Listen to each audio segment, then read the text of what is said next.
Assalamualaikum warahmatullahi wabarakatuh. Halo anak-anak, nama Ibu Wanti. Pada kesempatan kali ini, Ibu akan menjelaskan tentang tips belajar efektif di rumah. Simak baik-baik ya, dan tonton videonya sampai habis. Nah, dalam hari ini, dalam pembelajaran jarak jauh yang berbasis online ini, Miss akan menjelaskan materi yang akan Miss berikan, yaitu tips belajar efektif di rumah. Karena selama pandemi ini kalian kan semua belajar di rumah.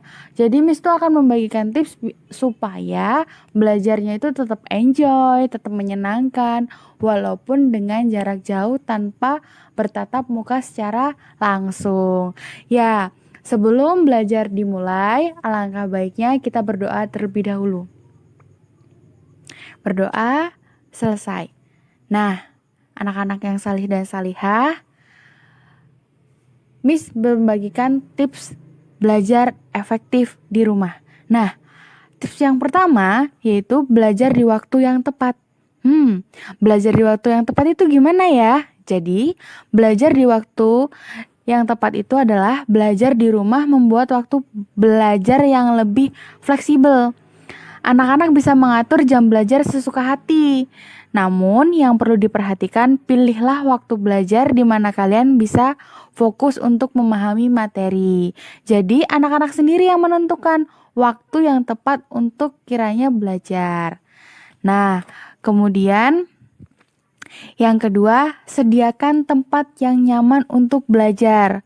Banyak nih dari kita memilih belajar sambil rebahan di kasur contohnya, atau memang kalau rebahan di kasur memang nyaman ya, tetapi nyaman untuk istirahat. Kalau misalkan belajar sambil rebahan di kasur bisa membuat nantinya malah ngantuk. Jadi malah bukannya fokus belajar, malah nanti fokusnya ketiduran. Jadi alangkah lebih baik pilihlah belajar dengan nyaman, tempatnya yang nyaman, dan kalau bisa belajar itu sambil duduk. Karena tidak baik untuk belajar sambil rebahan terlalu lama, itu tidak baik, seperti itu. Kemudian yang ketiga, atur area belajar yang nyaman. Nah, gimana sih atur area belajar yang nyaman? Karena sesuatu yang dikerjakan ketika tempatnya itu tidak nyaman, tentu saja kita tidak enak untuk mengerjakan sesuatu. Makanya atur tempat belajar yang nyaman.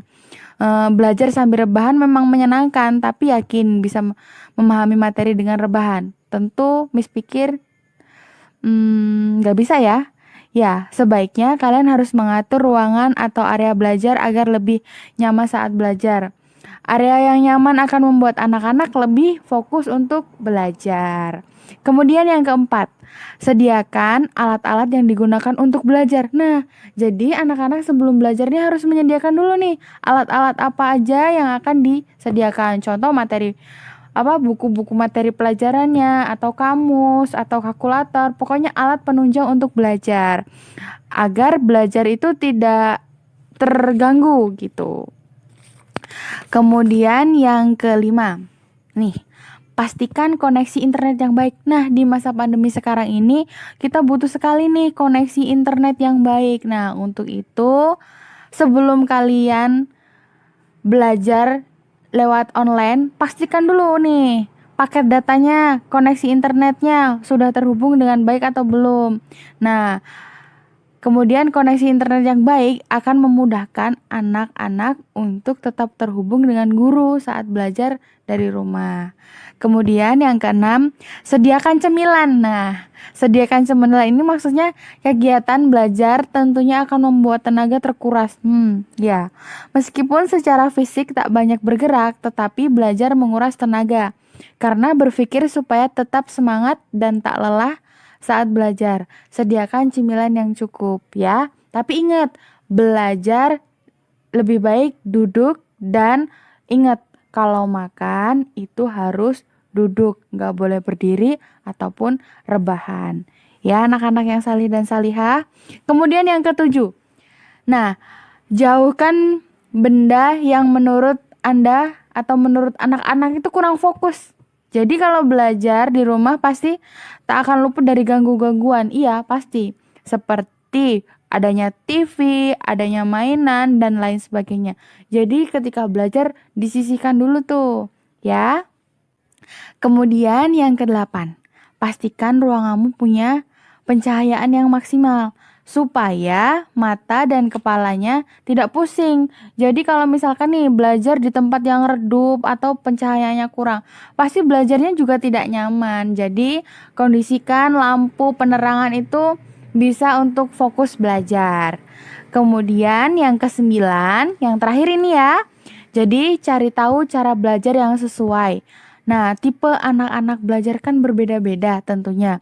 Ada orang yang senang belajar sambil mendengarkan musik. Kemudian ada yang belajar butuh ketenangan. Nggak suka nih yang bising-bising. Nih, contohnya Miss, kalau Miss juga nggak bisa belajar berisik, banyak lalu lintas, maksudnya banyak suara-suara motor atau suara-suara yang gaduh, yang rame. Nah, Miss juga nggak bisa. Jadi kemudian ada juga yang senang belajar sambil ngemil tuh, ya kan? Nah, mencari tahu belajar yang sesuai dengan anak-anak ini bisa menghindari anak-anak dari ngantuk, dari rasa malas. Jadi kalau belajar itu disesuaikan. Kalian itu senangnya cara belajarnya yang seperti apa? Nah, itu lakukanlah agar semua bisa berjalan dengan baik. Begitu. Dan ya Miss juga harap kalian juga harus atur waktu nih. Bener-bener punya jadwal yang terperinci. Pokoknya seperti sekolah. Jadi kalau misalkan pagi itu jamnya apa ya, lakukanlah seperti itu. Jangan suka menunda-nunda tugas, jangan suka menunda-nunda sesuatu pekerjaan karena itu akan menimbulkan tugas itu bertumpuk-tumpuk, jadinya tidak efektif dan efisien. Begitu. Ya anak-anakku yang salih dan salihah, demikian materi pelajaran, tips dan cara belajar yang efektif di rumah. Semoga kalian dapat mengetahui, memahami, dan menerapkan bagaimana agar bisa belajar efektif di rumah. Itu saja yang dapat Miss sampaikan, kurang lebihnya Miss mohon maaf.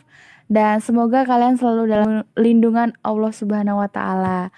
Baiklah, Miss akhiri, wabillahi taufiq walhidayah. Wassalamualaikum warahmatullahi wabarakatuh.